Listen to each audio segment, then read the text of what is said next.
सक्तुमिवतित उना पुनन्तो यत्र धीरा मनसा वाचमक्रत। ఓం నమో గణపతయే. ఈ రోజున మనం మాట్లాడుకోబోతూ ఉన్నామండి తాజాగా అత్యంత చర్చనీయాంశమైనటువంటి ఒక అంశం గురించి. దేవాలయాల్లోకి బహిష్టు స్త్రీలు వెళ్ళవచ్చా వెళ్ళకూడదా? పీరియడ్స్ అంటారు. పీరియడ్స్ సమయంలో దేవాలయాలకు వెళ్ళవచ్చా వెళ్ళకూడదా అనేది చర్చ. ఆ చర్చలో భాగంగా వెళ్ళవచ్చు, ఇందులో ఉన్నటువంటి తప్పేమిటి అనే ఒక చర్చ మొదలైంది మాట అండి. ఒక ఆవిడ అర్ధనారీశ్వర ఆలయంట హైదరాబాదులో ఉంటుంది. ఆ ఆలయానికి ఆవిడే చైర్మన్ కూడాను. వాళ్ళు మాట్లాడుతూ ఉన్నారు. ఒక చిన్న ఇన్స్టాగ్రామ్లో ఒక రీల్ చేశారండి. ఆ రీల్ తీవ్రంగా జనంలోకి వెళ్ళింది. దాని గురించి తీవ్రమైనటువంటి చర్చ జరుగుతూ ఉన్నది. మొట్టమొదట ఆ రీల్ చూద్దాం మనం. నేను ఒక విషయం అడగాల, నీకు పీరియడ్స్ ఉన్నాయి, గుడికి వచ్చినావు, మరి ఏం కాదా? అంటే పీరియడ్స్ ఉంటే గుడికి రావద్దా? ఏమో రావద్దంటుంటారు కదా చాలా మంది చెప్తుంటారు. 4 years నుంచి నేను చూస్తున్నావు. అదే అందుకోసంకే నాకు ఈ డౌట్ వచ్చి ఇప్పుడు ఆ క్వశ్చన్ కూడా అడుగుతుంది కూడా దానికోసమే. నువ్వు లాస్ట్ 4 years నుంచి చూస్తున్నావు ఇక్కడ. నువ్వు పీరియడ్స్ ఉంటే గర్భగుడిలోకి పోయినావు, అమ్మవారికి అలంకరణలు చేసినావు, ప్లస్ మరి అన్ని చేసినావు, మరి నీకు ఏం జరుగుతలేదు. దానికోసమే చాలా మంది భయపడుతున్నారు. దానికోసం ఈ క్వశ్చన్ అడుగుతున్నాను. 100% నువ్వు చూస్తూ వస్తున్నావు. నేను స్వయంగా అమ్మనే ముట్టుకొని వాళ్ళకి అభిషేకం చేసిన, అలంకరణ చేసిన, వాళ్ళకి నైవేద్యం పెట్టిన, అన్ని చేసిన నేను పీరియడ్స్ ఉన్నప్పుడు. అసలు పీరియడ్స్ అనేది తప్పే కాదు. మన పూర్వీకులకి తెలియక, అంటే మన పెద్దవాళ్ళకి, పూర్వీకులు అంటే వాళ్ళని తప్పగా చెప్పొద్దు నేను, ఎందుకంటే వాళ్ళు దీన్ని ఒక కారణానికే పెట్టిండ్రు. పీరియడ్స్ ఉన్నప్పుడు ఒక అమ్మాయి గుడి దగ్గరికి వెళ్ళొద్దు, ఏదన్నా అంటే శుభకార్యాలు జరుగుతున్నప్పుడు పబ్లిక్ ప్లేసెస్ కి వెళ్ళొద్దు అని పెట్టడానికి కారణం ఏంటంటే, మన ఓల్డెన్ డేస్ లో మన దగ్గర ఇంత మెడికల్ గా అడ్వాన్స్డ్ గా మనం లేము. సో శానిటరీ ప్యాడ్స్ అని కొన్ని థింగ్స్ ఉంటాయి ఒక అమ్మాయికి పీరియడ్స్ టైంలో యూజ్ చేసే థింగ్స్, అవన్నీ మనకి సేఫ్టీస్ లేక దాన్ని ఎట్లా ప్రివెంట్ చేయాలి, ఒక అమ్మాయి అన్సెక్యూర్ లేక సేఫ్టీ ఫీల్ అవ్వదు అనే ఒకే ఒక కారణానికి, అండ్ అమ్మాయికి రెస్ట్ ఇవ్వడం కోసము అని చెప్పి మన పెద్దవాళ్ళు గుళ్ళకి వెళ్ళొద్దు, పూజలకి వెళ్ళొద్దు అని చెప్పిందే కానీ అది అసలు తప్పే కాదు. అది ఒకవేళ తప్పైతే ఈ సృష్టి లేదు, ఈ మనిషి పుట్టుకనే లేదు, ఏదీ లేదు. ఇదండి, విన్నారు కదండి. ఆయన వచ్చి ఈమెను అడిగాడు, చాలా కాలంగా నువ్వు పీరియడ్స్లో ఉన్నప్పటికీ కూడా ఆలయానికి వస్తున్నావు, ఏమీ తప్పు కాదా, ఇబ్బంది ఏమీ లేదా, నీకేమీ చీడు జరగలేదా అని చెప్పేసి అడగగానే, 4 ఏళ్లగా నువ్వు చూస్తున్నావు కదయ్యా, నేను క్షేమంగానే ఉన్నాను, చక్కగానే ఉన్నాను, పీరియడ్స్ సమయంలోనే నేను వచ్చి అమ్మవారికి గర్భగుడిలోకి వెళ్ళిపోయి పూజలు చేశాను, నైవేద్యాలు చేశాను, హారతులు చేశాను అన్నీ ఆవిడ చెప్పుకుందండి. ఇక్కడ నేను మీకు ఒక విషయాన్ని స్పష్టం చేయదలుచుకున్నాను. ఈ సందర్భంలో ఆవిడ మాట్లాడుతూ చెబుతోంది, పీరియడ్స్ తప్పు అని ఎవరైనా అంటే అమ్మవారు కూడా తప్పే, ఎందుకంటే ఈ పీరియడ్స్ ఆవిడే సృష్టించింది కాబట్టి అని. పీరియడ్స్ తప్పని ఎవడన్నాడండి? ఇప్పుడు మూత్ర విసర్జన చేయడం కానీ, మల విసర్జన చేయడం కానీ, అదేవిధంగా మనం నిద్రపోవడం కానీ, అనారోగ్యం వచ్చినప్పుడు వాంతు కానీ, విరోచనం కానీ, ఇవన్నీ కూడా మనం తప్పు అని అంటామా? ఇవన్నీ కూడా ప్రకృతిలో ఒక భాగం. ప్రకృతిలో ఒక భాగమైనప్పటికీ కూడా మనం అన్నింటిలోనూ కూడా అనేక జాగ్రత్తలు మనం తీసుకుంటూ ఉంటాం. అంతెందుకండి, ఉదాహరణకి ఈవిడ పీరియడ్స్ సమయంలో నేను వెళ్ళి పూజలు చేస్తాను, చెందుతాను అని ఆవిడంది.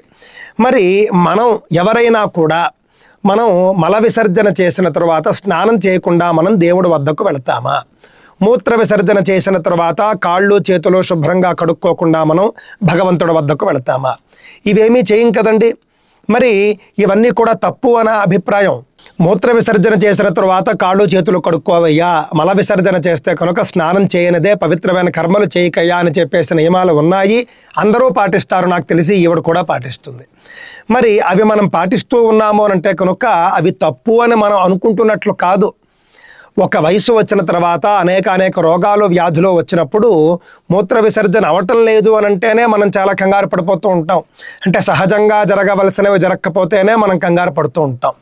అలాగే స్త్రీలలో కూడా సమయానికి బహిష్టు అవటం లేదు అంటే అది ఒక భయం, మళ్ళీ వైద్యుడి వద్దకు వెళతారు.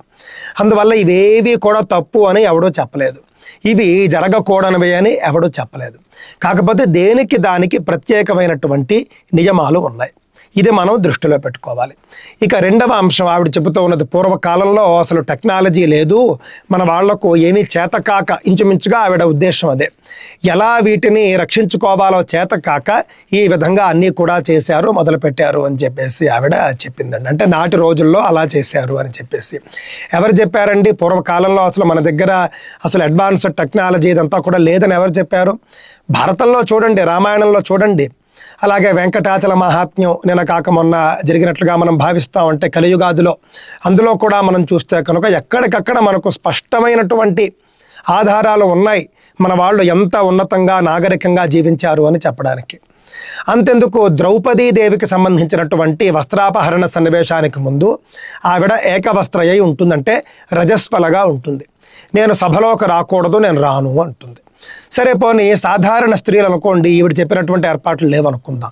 ఆవిడ మహారాణి, రాజకుటుంబానికి చెందినటువంటి ఆవిడకి ఏం లోటు, ఆవిడకి లేనిదేమిటి, అయినప్పటికీ నేను సభలోకి రాకూడదు, నేను లోపలే ఉంటానని ఎందుకు చెప్పింది ఆవిడ అని అంటే కనుక, మన పూర్వీకులకు చేత కాక కాదు, మన పూర్వీకులకు జ్ఞానం లేక కూడా కాదు. ఇంతకంటే కూడా ఎంతో స్వచ్ఛమైనటువంటి కాటన్ వస్త్రాలు పూర్వకాలంలో ఉండేవి, ఇంతకంటే కూడా స్వచ్ఛమైనటువంటి పట్టు వస్త్రాలు పూర్వకాలంలో ఉండేవి. కావున తెలిసి తెలియనటువంటి మిడిమిడి జ్ఞానంతో లేనిపోనటువంటి మాటలు మాట్లాడకూడదు. అసలు ఈ విషయం గురించి మనం ఎందుకు మాట్లాడుకోవాలి, నేనెందుకు మాట్లాడాలి అని అంటే కనుక, మొదట ఇన్స్టాగ్రామ్లో ఈ రీల్ మాత్రమే చూసినప్పుడు నేను పెద్దగా పట్టించుకోలేదండి, చాలామంది మాట్లాడుతూ ఉంటారు కదా అని చెప్పేసి. కానీ లక్షలాది మంది ఆ రీల్ చూసిన తర్వాత, చాలామంది వాళ్ళని తిట్టడం మొదలుపెట్టిన తర్వాత, దానికి కొనసాగింపుగా మేము చేసినది, మేము చేస్తున్నది సరైనదే అని సమర్థించుకుంటూ, మేము భవిష్యత్తులో మరిన్ని పనులు చేయబోతూ ఉన్నాము, మరిన్ని విప్లవాత్మకమైనటువంటి చర్చలు చేయబోతూ ఉన్నాము అని చెప్పేసి వాళ్ళు ప్రకటించారు.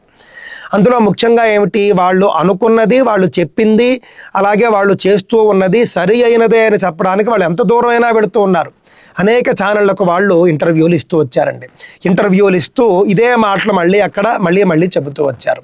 తర్వాత రెండో వీడియోలో, ఇన్స్టాగ్రామ్లో పెట్టినటువంటి రెండో వీడియోలో 4 వేదాల్లోనూ కూడా ఈ విషయం లేదు అని వాళ్ళు అక్కడ రాశారండి ఇంగ్లీష్లో.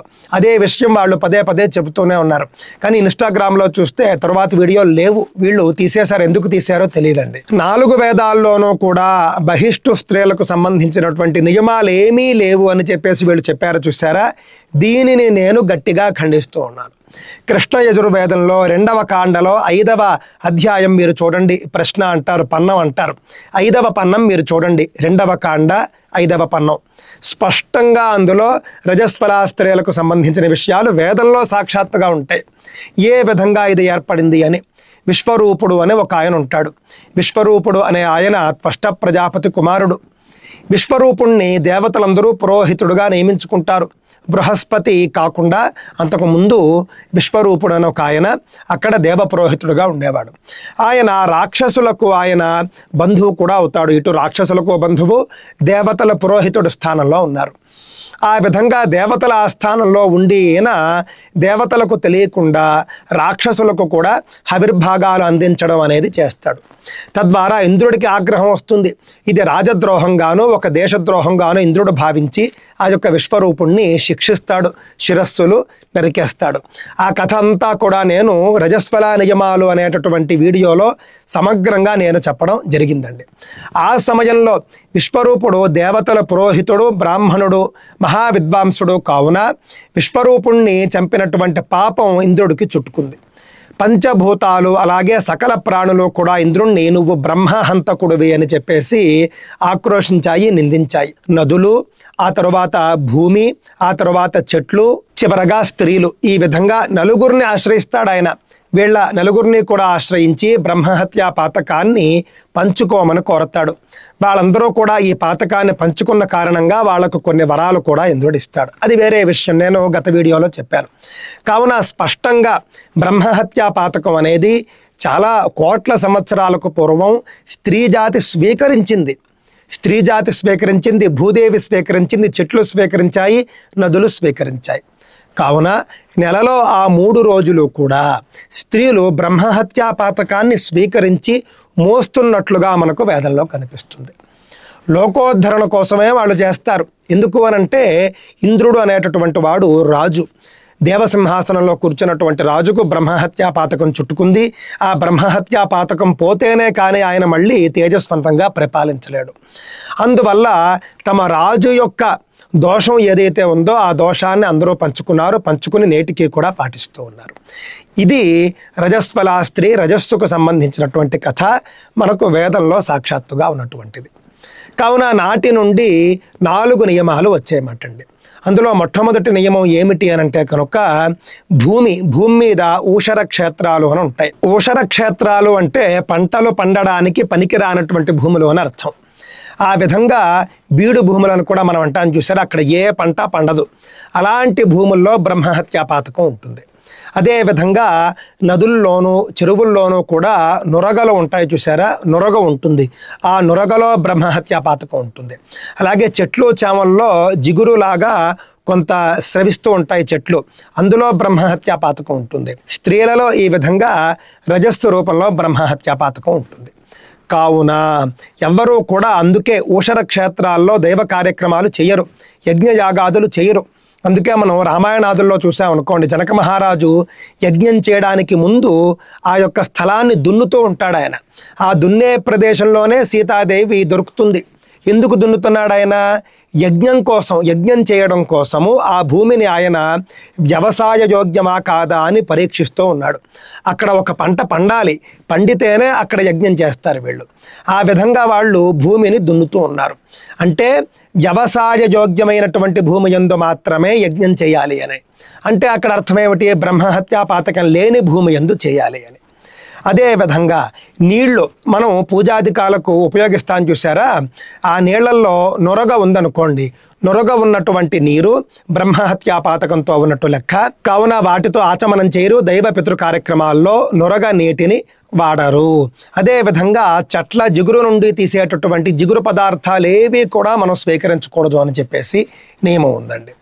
అలాగే అందులో భాగంగానే రజస్వలా స్త్రీలు ఆ సమయంలో దైవ పితృ కార్యక్రమాలకు పనికిరారు, చేయకూడదు అనేటటువంటి నియమం ఉన్నది. సరేనండి, ఇప్పుడు ఉదాహరణకు మీరు ఒక ఉద్యోగస్తులు అనుకోండి. మీ ఉద్యోగానికి మీరు ఎప్పుడు వెళతారో ఎప్పుడు వెళ్ళరో అదంతా కూడా మీ ఇష్టం. అలాగే మీరు ఉద్యోగం చేసేటటువంటి కంపెనీ ఏదైతే ఉందో ఆ కంపెనీ ఏ నియమాలు పెడుతుందో దానికి అనుగుణంగా మీరు నడుచుకుంటూ ఉంటారు, అది మీ ఇష్టం. అలాగే మీ ఇంట్లో మీరు ఏ విధంగా ఉంటారనేది కూడా మీ ఇష్టం. మీరు కలుపుకుంటారా, కూర్చుంటారా, లేకపోతే అందరూ కలిసి భోజనం చేస్తారా, అది మాకెందుకు, అది ఎవరో ప్రశ్నించరు. కానీ వందలాది మంది, వేలాది మంది వచ్చేటటువంటి ఒక ఆలయం, ఒక దేవాలయం హిందూ ధర్మానికి సంబంధించినటువంటిది. ఈ విధమైనటువంటి వేద వ్యతిరేక మార్గాలు మీరు ఆచరిస్తూ వాటిని సమర్థించుకుంటూ ప్రజలకు ప్రచారం చేయడం ద్వారా హిందూ ధర్మానికి కూడా చాలా ఇబ్బంది. ప్రజల్ని మీరు తప్పుదోవ పట్టిస్తూ ఉన్నారు. వేదంలో లేదు అని చెబుతూ ఉన్నారు, వేదంలో లేదని చెప్పే అధికారం మీకు ఎవరిచ్చారు? ఇక్కడ దైవ కార్యక్రమాలు కానీ పితృ కార్యక్రమాలు కానీ ఆ 4 రోజులు చేయకూడదు అనే స్పష్టమైన నియమాలు ఉన్నాయి. మీరు కూడా పరిశీలించుకోవచ్చు. ధర్మసింధు, నిర్ణయ సింధు, స్మృతులు అన్ని గ్రంథాల్లోనూ కూడా చెప్పబడ్డాయండి. ఇది స్త్రీల పట్ల వివక్ష అని హిందువుల్లో స్త్రీ జాతి ఎప్పుడూ అనుకోలేదు. మీ ఇంట్లో మీరు ఎలాగైనా ఉండవచ్చు, ఉంటారు, దాని గురించి ఎవరు ప్రశ్నించటం లేదు కదా. 10 మంది వచ్చే దేవాలయం గురించి ఈ విధంగా చేయవచ్చు అని చెప్పే అధికారం మీకు లేదు. మీరు సొంతంగా ఆలయం కట్టుకున్నారనో, మీరు చైర్మన్గా ఉన్నారనో మీరు ఇష్టానుసారం చేయడానికి వీల్లేదు. కావున మీరు తప్పు చేశారు, తప్పు దిద్దుకునే ప్రయత్నం చేయండి. ఆ తప్పును దిద్దుకోకుండా, క్షమాపణ అడగకుండా ఇష్టానుసారము ఇంకా మేము మరిన్ని విషయాలు మేము మాట్లాడతాం. జాతా శౌచాలు, మృతా శౌచాలు కూడా తప్పే. మీరు పూర్తిగా పాషండ మతాలతో మీరు కలుస్తున్నట్లుగా అయిపోతూ ఉన్నదండి. వేద వ్యతిరేక మార్గంలో ఉన్నవన్నీ పాషండ మతాలే. వేదాన్ని వ్యతిరేకిస్తూ, వేదంలో ఉన్నటువంటి విషయాన్ని వ్యతిరేకిస్తూ మీరు మాట్లాడుతున్నారు అనంటే మీరు కూడా ఒక పాషండ మత ప్రభావానికి లోనే ఉన్నారు. మీరు కూడా పాషండులుగా మారిపోతూ ఉన్నారు. మీ వంటి వాళ్ళ ఆలయాలకు వెళ్ళడం కూడా హిందువులు చేసేటటువంటి తప్పు. అలాంటి ఆలయానికి వెళ్ళడం కూడా హిందువులకు పాపమే. వాళ్ళు ఇంట్లో పాపం ఎంతో శుచిగా ఉండేటటువంటి వాళ్ళే ఉంటారు ఆడవాళ్ళు. మీ ఆలయానికి వాళ్ళు ఏదో దేవుడు అందరి కోసమో ఆలయం కట్టారు కదా అని చెప్పేసి వాళ్ళు వస్తే ఈ విధంగా మీరు మొత్తం ఆలయం అంతా కూడా మీరు ఈ విధంగా అపవిత్రం చేసేసి వాళ్ళను కూడా మీరు అపవిత్రుల్ని చేసి వాళ్ళను కూడా మీరు భ్రష్టుల్ని చేస్తూ ఉన్నారు. ఈ అధికారం మీకు లేదు. ఈ విషయం నేను ఎందుకు మాట్లాడుతూ ఉన్నాను అంటే కనుక ఆచారాలు పాటించే వాళ్ళ గురించి మాట్లాడుతూ ఉన్నాను. ఈ విషయం నేను ఎవరి గురించి మాట్లాడుతూ ఉన్నాను అంటే కనుక నిరంతరము కూడా దైవ పితృ కార్యక్రమాలు చేసే వాళ్ళ గురించి మాట్లాడుతూ ఉన్నాను. మేము నాస్తికులము, మేము అభ్యుదయవాదులము, మాకు ఆచారాలు అక్కర్లేదు అన్నవాళ్ళు ఉంటారు చూసారా, యథేచ్ఛగా వాళ్ళు ఉండవచ్చు. కానీ దేవాలయం మాత్రము ఆ విధంగా కాదండి. దేవాలయం అనేది ఆచారంలో భాగం, హిందూ ధర్మంలో భాగం, వేదాలలో అంతర్భాగం. కావున ఇక్కడ ఎలా ఉండాలి అని చెప్పేటటువంటి అధికారం పండితులుగా మాకుంటుంది. ఇదే వ్యక్తి ఏదైనా ఒక కంపెనీలో ఉద్యోగం చేస్తూ ఉందనుకోండి, ఆ కంపెనీ నియమాలకు తగినట్లుగానే ఈవిడ నడుచుకుంటూ ఉంటుంది. ఒక ఇన్ఫోసిస్ కంపెనీలో ఒక సాఫ్ట్వేర్ ఇంజనీర్ ఉద్యోగం చేస్తూ ఉన్నాడు, లేదా ఒక ఆడావిడ చేస్తూ ఉన్నది, ఉద్యోగం చేస్తూ ఉన్నది.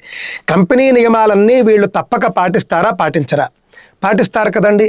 అలాంటప్పుడు హిందూ ధర్మానికి సంబంధించినటువంటి వేదాలు గ్రంథాల ఆధారంగా నిర్మించబడినటువంటి ఒక దేవాలయంలో, వేదాల ఆధారంగా దేవాలయాల్లో పూజలు జరుగుతూ ఉండగా అలాంటి ఆలయంలో మాత్రం మేము వేదాల ఆధారంగా కాదు, మాకు నచ్చినట్టు మేము చేస్తాము అని అంటే కనుక అంగీకరించే పరిస్థితి లేదు. ఖచ్చితంగా ఆలయాలు అనేవి, దేవతా పూజలు అనేవి, ఇవన్నీ కూడా వేదంలో చెప్పిన విధంగా శృతి స్మృతులు అంటారన్నమాట అండి. శృతి అంటే వేదం, అలాగే వేదం ఆధారంగా వచ్చినటువంటి స్మృతులు, అలాగే ఆచారం కూడా. మనకు మీమాంసా శాస్త్రంలో మనం చూసుకుంటే కనుక వేదములు, స్మృతులు, ఆచారము కూడా ప్రమాణములే అని చెబుతూ ఉన్నారు. కావున ఈ విధంగా పరంపరగా వచ్చినటువంటి వాటిని కాదు అని చెప్పి ఇష్టానుసారము కూడా మాట్లాడి ప్రజల్ని కూడా తప్పుదోవ పట్టిస్తే అంగీకరించేది లేదు. ఒక కంపెనీలో కంపెనీ నియమాలకు అనుగుణంగా అందరూ ఉంటారు, అందరూ నడుచుకుంటూ ఉంటారు. అదేవిధంగా వేరే దేశానికి వెళితే, అమెరికానో సౌదీనో దుబాయో వెళితే అక్కడి దేశాల నియమాలకు అనుగుణంగా అందరూ నడుచుకుంటూ ఉంటారు. కానీ హిందూ ధర్మానికి వచ్చేసరికి హిందూ ధర్మానికి సంబంధించిన ఆలయాల్లో మాత్రం మాకు నచ్చినట్టు ఉంటాము అని చెబుతారా? భారతదేశంలో సమాజంలో రాజ్యాంగం ఏ విధంగా మనల్ని అందరినీ కూడా ఉండమని చెప్పిందో ఆ విధంగా అందరూ ఉంటాం. రాజ్యాంగానికి అనుగుణంగానే అందరూ కూడా మనం జీవిస్తూ ఉంటాం. అది భారతదేశం యొక్క గొప్పదనం. అదేవిధంగా ఒక మసీదులో ఇస్లాం నియమాలను బట్టి అందరూ కూడా పాటిస్తూ ఉంటారు. ఒక చర్చిలో క్రైస్తవ నియమాలు అందరూ పాటిస్తూ ఉంటారు. హిందూ ధర్మానికి వచ్చేసరికి ఎందుకంటే మనందరికీ కూడా ఈ విధమైనటువంటి జాడ్యం అనేది తెలియదు. ఇది ఆలయం. నువ్వు ఒక షాపింగ్ కాంప్లెక్సో లేకపోతే మల్టీప్లెక్సో కట్టుకున్నట్లయితే కనుక నీ ఇష్టానుసారం నువ్వు నడుచుకో. కానీ హిందూ ధర్మానికి సంబంధించినటువంటి ఒక ఆలయాన్ని నువ్వు నిర్మించి బాగా ప్రచారం చేసి అందరూ కూడా వస్తూ ఉంటే మీరు చేసుకునేటటువంటి వ్యాపారాలన్నీ కూడా మీరు చేసుకుంటూ ఈ విధంగా తప్పుదారి పట్టించడమా, ఈ విధంగా ప్రజలను అన్యాయం చేయడమా? ఆలయానికి వచ్చేవాళ్ళు ఎవరు అభ్యుదయవాదులు రారు, నాస్తికవాదులు రారు, నియమాలు పాటించే వాళ్ళే వస్తారు. కావున అలాంటి వాళ్లను కూడా మీరు భ్రష్టు పట్టిస్తూ ఉన్నారు. హిందువులందరూ కూడా ఇప్పటికిప్పుడు చేయవలసింది ఏమిటి అని అంటే కనుక ఈ అర్ధనారీశ్వర ఆలయానికి వెళ్ళడం మానేయండి. ఎవ్వరూ వెళ్ళవద్దు. ఇష్టానుసారం సొంత మాటలు ఎవడైనా చెబుతాడు.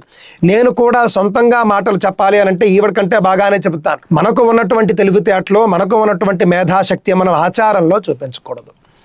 మేధాశక్తి అందరికీ ఉంటుంది. ఏదో మన పూర్వీకులకి ఏమీ తెలియదు, మాకే అన్నీ తెలుసు అని ఎవరైతే అనుకుంటారో వాళ్ళే అజ్ఞానులు. మనం ఇలాంటి ఆచార వ్యవహారాల విషయాల్లో మన సొంత మాటలు చెప్పకూడదు, మన మేధాశక్తి వాడకూడదు. మన మేధాశక్తి ఉన్న గ్రంథాలు అర్థం చేసుకోవడానికి వాడాలి, అంతేకాని వాటిని వ్యతిరేకించడానికి కాదు. ఇలాంటి విషయాల్లో శృతి స్మృతులు ఏమి చెబితే అవే మనం పాటించాలి. వీళ్ళు పూర్తిగా ధర్మ వ్యతిరేకంగా అధర్మాన్ని వీరు ఆచరిస్తూ ఉన్నారు. ప్రజలందరినీ కూడా ఆ అధర్మ కోపంలోకి లాగాలి అని ప్రయత్నం చేస్తూ ఉన్నారు. శాస్త్రంలో మనం చూసుకుంటేనండి, ధర్మం అంటే ఏమిటి? వేదము చేత బోధించబడినటువంటిది, మనకు శ్రేయస్సును కలుగు చేసేటటువంటిది ధర్మం. అధర్మం అంటే ఏమిటి? వేదము చేత నిషేధించబడినటువంటిది, మనకు శ్రేయస్సు కాకుండా అరిష్టాన్ని కలుగజేసేటటువంటిది అధర్మం. ధర్మము అంటే మంచి, అధర్మము అంటే చెడు అని మనం అర్థం చేసుకోవాలి. వీళ్ళు ఏం చేస్తూ ఉన్నారు? వేదము చేత బోధించబడింది ఈ విధంగా చేయకూడదు అని. రజస్వల స్త్రీలు ఆ 4 రోజులు కూడా, ముఖ్యంగా 3 రోజులు వారు చక్కగా దూరంగా ఉండాలి అని చెప్పారు. 4వ రోజు వాళ్ళు దూరంగా ఉండనక్కర్లేదు, స్నానం చేసేసి ఇంట్లోకి వచ్చేయచ్చు అని చెప్పారు. కానీ దైవ పితృ కార్యక్రమాల్లో 4వ రోజు కూడా పాల్గొనకూడదు అని చెప్పారు. దర్శనాలకే వెళ్ళరు మన వాళ్ళు. 5వ రోజు నుండి మాత్రమే దైవ పితృ కార్యక్రమాల్లోనూ దర్శనాదుల్లోనూ అర్హత వస్తుంది. ఈవిడ ఆవిడట 3 రోజులు కూడా గర్భగుడిలోకే వెళ్ళిపోయి అన్ని చేసేస్తుందట. అలాంటి ఆలయాలు మీరు బహిరంగంగా సమాజంలో పెట్టకూడదండి. మీ ఇంట్లో మీరు అవుట్ హౌస్లో ఒక చిన్న గుడి కట్టుకొని మీకు నచ్చినట్టు చేయండి. కానీ ప్రజల్లోకి వచ్చి ప్రజలందరూ వస్తూ ఉన్నటువంటి ఆలయంలో మీరు ఏ విధంగా మీరు ఆచరించి ప్రజల్ని కూడా భ్రష్టు పట్టించేట్టుగా మీరు వ్యవహరించడం అనేది కలిపురుషుడు మీలో ప్రవేశించాడు అని చెప్పడానికి ఒక ఆధారంగా కనిపిస్తూ ఉన్నది. పూర్తిగా ఇది వేద వ్యతిరేకమైనటువంటి విధానం. వేద వ్యతిరేకము అనంటే అధర్మం, అధర్మం అంటే తప్పు, తప్పు అనంటే పూర్తిగా అదంతా కూడా రాక్షసాదులు చేసేటటువంటి పనులు. దేవతా అంశాలు ఉన్నటువంటి వాళ్ళు, అలాగే దేవతా భక్తులు, దైవ భక్తులు ఇలాంటి పనులు చేయరు. మేము ఆధ్యాత్మిక మార్గంలో లేము, మేము నాస్తికులము, మేము అభ్యుదయవాదులు అన్న వాళ్ళ గురించి ఎవరూ చెప్పటం లేదు. నేను గతంలో రజస్వల నియమాల గురించి నేను చెప్పిన విషయం కూడా చాలామంది మహిళా మూర్తులు అడిగారు. మేము చక్కగా పాటిస్తామని, దయచేసి మాకు వేదోక్తంగా చెప్పండి అని. వాళ్ళ గురించే చెప్పాం. మేము పాటించము అన్న వాళ్ళ గురించి కాదు, చెప్పనే లేదు. మీరు మేము పాటించము అన్నవాళ్ళు పాటించకండి, పాటిస్తాము అన్నవాళ్ళు పాటించండి. కానీ దీనిని ఈ విధంగా వేదాల్లో లేదు అని చెప్పేసి ప్రచారం చేయడం, మన గ్రంథాలు చెప్పలేదు అని చెప్పేసి ప్రచారం చేయడం, మన పూర్వీకులను తక్కువ చేయడం, ఇవన్నీ కూడా పూర్తిగా తప్పుడు మాటలు. ఇదంతా కూడా పాషండ మతాల ప్రభావం. పాషండ మతాలు అని అంటే వేరే వాళ్ళు వీళ్ళ మీద ప్రభావం చూపారని నేను అంటం లేదు. ఇదే ఒక పాషండ విధానం. వేద వ్యతిరేకమైనటువంటి ఆలోచనే పాషండ విధానం. అదే వీళ్ళు కూడా చేస్తూ ఉన్నారు. ఆ ఆలయానికి మనం దూరంగా ఉందాము అనేదే నా యొక్క ముగింపు ఈ యొక్క వీడియోకు. అదేవిధంగా ఇలాంటి వాళ్ళను ఏమాత్రము ప్రోత్సహించకూడదు. మనం ఇలాంటి వాళ్ళను ఖచ్చితంగా వ్యతిరేకించాలి. ఈవిడ భవిష్యత్తులో అట పురిటి మైల, అలాగే చావు మైల, వాటికి వ్యతిరేకంగా కూడా పోరాడుతున్నట్టు ఈవిడ. చూద్దామండి ఎంతవరకు పోరాడుతుందో ఈవిడ. ఆధ్యాత్మికమైనటువంటి మార్గంలో ఉన్నవాళ్ళు ఆధ్యాత్మిక స్థలాల్లో, ఆధ్యాత్మిక గృహాల్లో పాటించవలసిన నియమాలు చెబుతుంటే అక్కడికి కూడా చొరబడి ఈ విధంగా అబద్ధాలాడి తప్పుడు మాటలు చెప్పి తోచింది మాట్లాడి జనాన్ని తప్పుదారి పట్టిస్తాము అంటే కనుక ఒప్పుకునే ప్రసక్తి లేదు. శబరిమలకు సంబంధించినటువంటి అంశంలో కూడా కేరళకు చెందినటువంటి ఒక ఆవిడ క్రైస్తవ మహిళ శబరిమలకు ఎందుకు రజస్వల స్త్రీలను అంటే ఆ యొక్క వయస్సులో ఉన్న వాళ్ళను అనుమతించరు అని ఆవిడ ఎంతో పరిశోధన చేసి పుస్తకం రాసిందండి. ఋతుచర్య అని దాని పేరు అనుకుంటాను. ఎంతో గొప్ప గొప్ప కారణాలు ఆవిడ చెప్పింది. మన మేధాశక్తిని అలాంటి వాటికి మనం ఉపయోగించాలి. ఇప్పటికిప్పుడు నాకేమీ అయిపోలేదు, 4 సంవత్సరాల పాటు నేను ఇలాగే వచ్చి చేసేసాను, నేను బాగానే ఉన్నాను. 4 సంవత్సరాలు అనేది మానవ జీవితంలో చాలా చిన్నది, బ్రహ్మాండ జీవితంలో ఇంకా చిన్నది. ఈ జన్మలోనే ఫలితం రావాలనేం లేదు. మన యొక్క పాపమైన పుణ్యమైనా కూడా మనలోనే దాగి ఉంటుంది. మన యొక్క ఆత్మ ఉంటుంది చూసారా, ఆత్మలోనే దాగి ఉంటుంది. పాపమైన పుణ్యమైన ఫలితం రావాల్సినప్పుడు తప్పక వస్తుంది.